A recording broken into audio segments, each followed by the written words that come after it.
sa orientation ng mga sa mga nagdanais na pumunta sa Japan bilang worker. So, ito po yung isa sa mga pinakabago, no, na sistema ng Japan Immigration, yung para sa mga specified skilled workers. Okay. So, ang Japan ay nangangailangan ng mga specified skilled workers or in short, SSW. So, meron pong dalawang klase yan, SSW1 at saka SSW2. So, pag-uusapan lang po natin yan yung SSW1. Kasi yun pong SSW2, medyo mapikat-pikat na po yun. No? Kailangan pa rin ninyo ng mahabang panahon para po kayo ma-qualify doon. Okay, ito po tayo.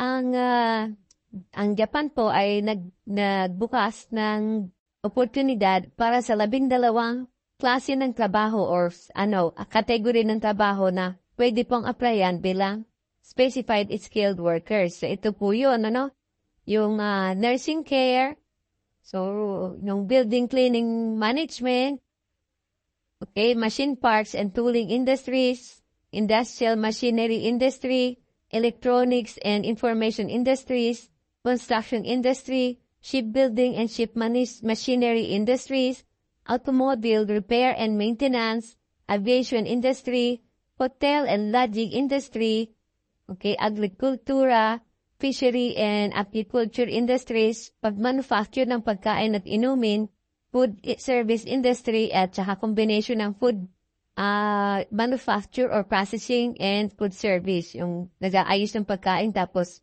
si service, no? Pated, Okay, so, ito po in general, okay, isa po, kung kayo po ay dating trainee, no?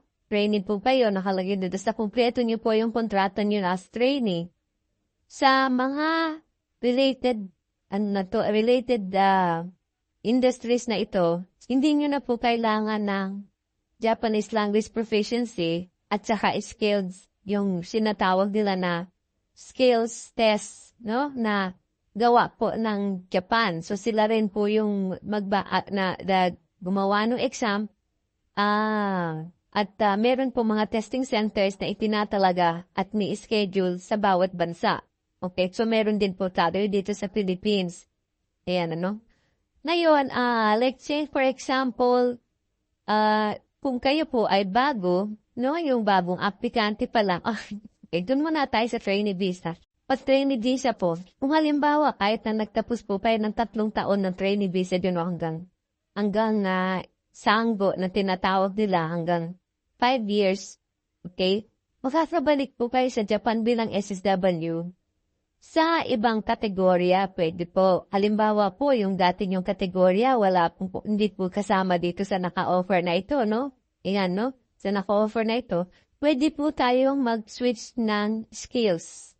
Okay? So, ang gagawin po ng mga trainee visa, pag po kayo ay nag-change skills, hindi na para na po kayong step 1 ulit ng aplikante ng katulad lang din po ng mga baguhan. So, kanya po, ang mangyayari po dyan, magte-take pa rin po kayo ng skills test sa skill na napili nyo. Kunwari, nursing. Magte-take po kayo ng nursing skills. Tapos, magte-take pa rin po kayo ng GLPT, Japanese Language Proficiency Test po ito na at least N4 level. Kasi may pinakamababa po nun N5. So, N4 po yung kailangan nating ipasa.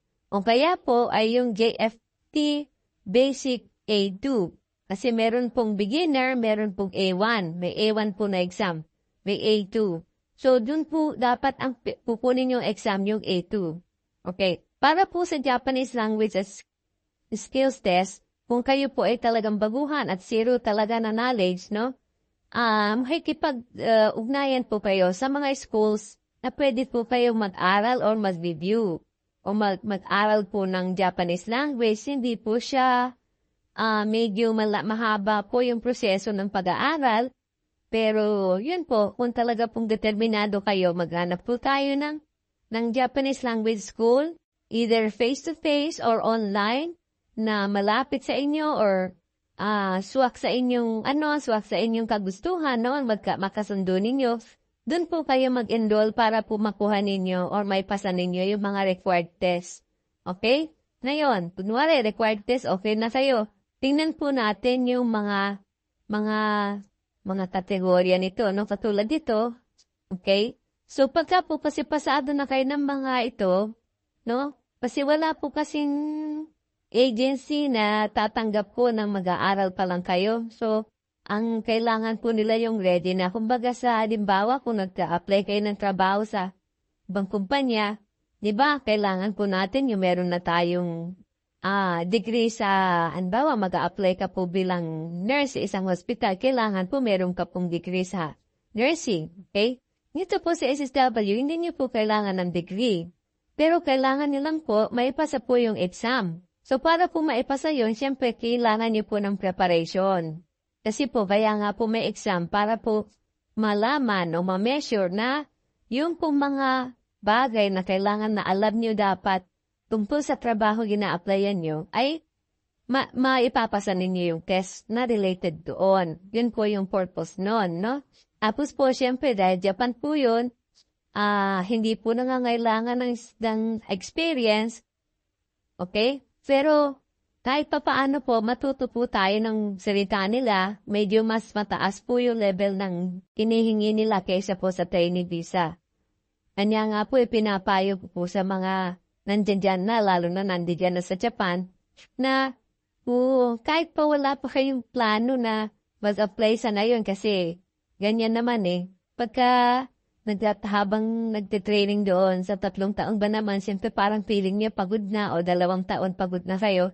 So, hindi kayo nagtitake ng exam kasi wala na kayong balak bumalik ng Japan. Pero, wala pong masama kung magtitake kayo ng exam, lalo na kung habang nasa Japan kayo. Kasi yan pong proficiency test na yan, wala pong yan. Wala pong, anong tawag yan? Walang expiry. Yan. Pati po yung skills test, wala pong expiry yun. Kanya po, parang alam mo yung tawag doon yung maghahanda lang in case na gusto niyong mag-apply pabalik ulit. Okay? At na pag-uwi niyo kasi naubos ka agad ng pera. Tapos nainip kayo. Tawag dito. Yun po kasi akala natin marami ng pera. Pagdating dito, ilang taon lang o baka buwan lang. Naubos na. So, and then, nag-try kayo magtrabaho locally. Sa ganung effort ninyo ay effort ninyo sa pagtatrabaho tapos maliit yung sahod, no? So, hindi ko po pinopromote yung dapat lahat tayo lumabas ng bansa. Pero, reality po speaks that, siyempre, kahit sa pansamantalang panahon, gusto po natin lumabas ng bansa para makaipon at magkaroon ng makapag-ipon para pagbalik ng Pilipinas, ng inyong bansa, sa mga pamilya, ay medyo stable na po kayo. Okay, gusto mong matuto ng Japanese? Pero, demo. Nihongo wa Kahit anong muzukashi. araw, di pa rin marunong? Nani suru? Ito sa Yume Online. Tutulungan ka namin. Yumi Online ay para sa gustong magtrabaho, mag-aral, at mamuhay sa Japan. Matututo ka in Japanese gamut and practical Nihongo lessons, real-life conversations, at interactive exercises. Anong goal? Matutunan ang totong Nihongo. Halimbawa, umorder sa restaurant, magtanong ang schedule sa trabaho, at magplano ang trip kasama ang kaibigan. Sugoi. May apat na activities: speaking, listening, reading, at writing. Step-by-step lessons mula sa store menus, advertisements, at street signs. Plus, tips for life in Japan, at etiquette guide. Online learning anytime, anywhere. Live classes with expert teachers, downloadable materials, at self-study course para sa busy learners. Gusto bang matuto in real-world Japanese? Yume Online. Haruyo. So, kung gusto ninyo mag-aral ng ng online, okay, at your own pace, kasi LMS based siya, so kanya, depende sa inyo yun kung gaano nyo kabilis siya magagawa. So, or gano'n niyo. Depende sa free time ninyo. So, nasa inyo po yun. So, makakapag-aral po kayo kahit po nasaan kayong lugar sa Pilipinas or sa buong mundo. Okay, ganyan. Kasi meron na po ako mga estudyante na nasa California, meron po sa Hong Kong, gano'n na po na nagpapatutor po sila. Okay, so, ayun po.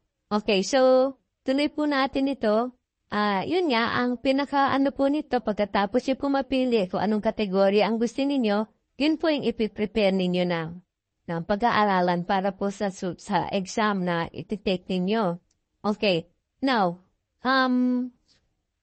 ito po yung meron po kasing kunwari, sa caregiver tayo, no? Sa nursing care. So, ito po yung nature ng trabaho. Okay? Ayan, no? And then, sa paglilinis po ng gusali, paglilinis sa loob ng gusali po ito, hindi po sa labas ay may nakasabit na tao. Okay, so, yun po ang inyong trabaho. So, sa machine parts and tooling industries, okay, ito po yung mga linya ng trabaho na. So, kung gusto po ninyong mas malaman pa siya ng gusto, pwede po ninyong i-click yung MOFA, no? Yung website po ng MOFA para po mabasa nyo siya ng mas malawakan. Okay, so ayan, may construction industry, kung kayo po ay experienced construction worker, okay, pwede po kayo, kung zero knowledge po kayo at hindi po kayo galing pa ng Japan, pwede po ninyo itong pag-aralan. Mag-aral po muna kayo ng Japanese language, tapos kahit po saan kayo, no? Kahit po saan, hindi po namin kaya ko po ginagawa ito dahil sa school namin, hindi naman po ganon. Okay, so for orientation lang po ito, pero siyempre alam na po natin ang tanong kaagad yan saan po kami pwedeng mag-aral? So kanya kung kayo po ay komportable sa amin, yan, pwede po kayo mag-enroll. Kung meron po mas malapit at mas sa inyo, gusto niyo face-to-face, pwede rin po kayo. Basta ang mga agencies po, tumatanggap po sila ng mga aplikante na meron na po itong mga certificates na ito. Okay, so mamaya magpa-flash ako ng ng sample. Okay, kung may pa-flash po natin, Ayan.